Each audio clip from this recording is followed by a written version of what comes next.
અમરેલી જિલ્લાના હિપાવડલી ગામે 3 જેટલા સિંહો ગામની અંદર ઘૂસતા પશુઓની અંદર દોડધામ મચી ગઈ હતી।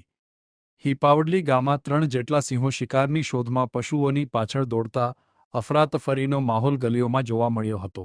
જો કે આમ છતાં પણ શિકાર નહીં થતા અંતમાં સિંહો જંગલ તરફ ફરી રવાના થઈ ગયા હતા। આ સમગ્ર ઘટના વાયરલ સીસીટીવી સામે આવ્યા છે।